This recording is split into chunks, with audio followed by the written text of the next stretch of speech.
Hi hello ನಮಸ್ತೆ. ಎಂತ ಗೊತ್ತುಂಟಾ, ಫ್ರೈಡೇ ಎಕ್ಸ್ಟೆಂಡ್ ಮಾಡಿ ಬರೋಷ್ಟರಲ್ಲಿ 6 o'clock ಆಗಿಬಿಟ್ಟಿದೆ. ಇನ್ನೆಲ್ಲಿ ನಾನು ತಿಂಡಿ ಮಾಡೋದುಂಟಾ.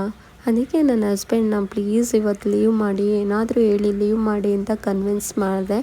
ಆದರೆ ಅವರು 8 o'clock ಎದ್ದೇಳಿದ್ರು. ಏನು ಮಾಡಿದ್ರು ಅಂತ ಗೊತ್ತಿಲ್ಲ. ಮೇ ಬಿ ತಿಂಡಿ ಮಾಡ್ತಾ ಇರ್ಬೋದು ಅಂದ್ಕೊಂಡೆ. ಬಟ್ 1 o'clock ಎದ್ದೇಳಿಸಿದ್ರು ನನ್ನ ಬಂದುಬಿಟ್ಟು. ತಿಂಡಿ ಆಗಿದೆ ಬಂದು ತಿನ್ನು ಅಂತ. 1 o'clock ಆಯಿತು ಅಂದರು. ಸೊ ಅವ್ರ ಕೆಲ್ಸಕ್ಕೆ ಹೋಗಿಲ್ಲ ಆ ದಿನ. ನಂಗೆ ತುಂಬ ಖುಷಿ ಆಗೋಯ್ತಾಯ್ತಾ. ನಾನು ಬೇಗ ಬೇಗ ತಿಂಡಿ ಮಾಡಿ ರೆಡಿಯಾಗಿ, ಓಕೆ ನಮ್ಮದು ಕುಕ್ಕರ್ ಬಂದುಬಿಟ್ಟು ವಿಷಿಲ್ ಬರ್ತಾಯಿಲ್ಲ ಅಂತೇಳ್ಬಿಟ್ಟು ಕುಕ್ಕರ್ ತರೋಣ ಅಂತ ಹೋಗಿದ್ದಾಯಿತು. ಅದು ಪ್ರೆಸ್ಟೀಜಿಗೆ ಹೋಗಿದ್ದ. ಪ್ರೆಸ್ಟೀಜಲ್ಲಿ ಎಲ್ಲ ಚೆನ್ನಾಗೇ ಇದೆ, ಕ್ವಾಲಿಟಿನೂ ಚೆನ್ನಾಗಿದೆ. ನಮ್ಮದು ಕುಕ್ಕರು ಅದೇ 6 years ಆಯಿತು. ಓಕೆ ಎಕ್ಸ್ಚೇಂಜ್ ಆದರೂ ಮಾಡಿಸ್ಕೋತಾರ ಅಂದರೆ ಎಕ್ಸ್ಚೇಂಜ್ ವ್ಯಾಲ್ಯೂ ತುಂಬ ಕಮ್ಮಿ ಇದೆ, ಡಿಸ್ಕೌಂಟ್ ವ್ಯಾಲ್ಯೂ ಜಾಸ್ತಿ ಇದೆ. ನೀವು ಪರ್ಚೇಸ್ ಮಾಡಿ ಯಾವಾಗಾದರೂ ಬಂದು ಎಕ್ಸ್ಚೇಂಜ್ ಮಾಡ್ಕೊಳ್ಳಿ ಅಂದರು. ಅದಕ್ಕೆ ನನ್ನ ಹಸ್ಬೆಂಡಿಗೆ ಆ ಆಫರೆಲ್ಲ ಇಷ್ಟ ಆಗಲ್ಲ ಆಯಿತಾ.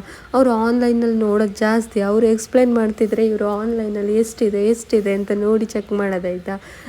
ನನಗೆ ಗೊತ್ತಾಯಿತು ಇವ್ರು ತೆಗಿಯಲ್ಲ, ಸುಮ್ಮನೆ ಬಂದಿರೋದು ನನಗೆ ಗೊತ್ತಾಯ್ತಾ.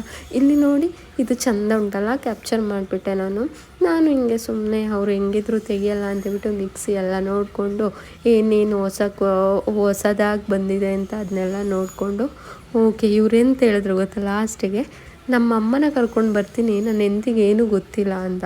ಸೊ ನನಗೇನು ಗೊತ್ತಿಲ್ಲ ಆ್ಯಕ್ಚುಲಿ ಕುಕ್ಕರ್ ಬಗ್ಗೆ ಏನು. ಆಮೇಲೆ ನಾವು ಬಂದಿದ್ದೆ ಪಿಜನ್ಗೆ ನನಗೆ ಗೊತ್ತು ಇವ್ರು ತೆಗಿಯಲ್ಲ ಅಂತ. ಆದರೂ ಸುಮ್ಮನೆ ಬಂದಿದ್ದು ಎಷ್ಟು ರೇಟ್ ಅಂತ ವಿಚಾರಿಸ್ಕೊಂಡು ಹೋಗೋಣ ಅಂತ. ಓಕೆ ವಿಚಾರಿಸಿದೆಲ್ಲ ಆಯಿತು. ಇವರಿಗೆ ಸ್ವಲ್ಪನೂ ಇಷ್ಟ ಆಗಿಲ್ಲ. ಅಲ್ಲಿಗಿಂತ ಇಲ್ಲಿ ರೇಟ್ ಜಾಸ್ತಿ ಆದಮೇಲೆ ಇಲ್ಲಿ ಇಷ್ಟ ಆಗುತ್ತೆ. ಓಕೆ ಬಂದಿದ್ದಾಯಿತು.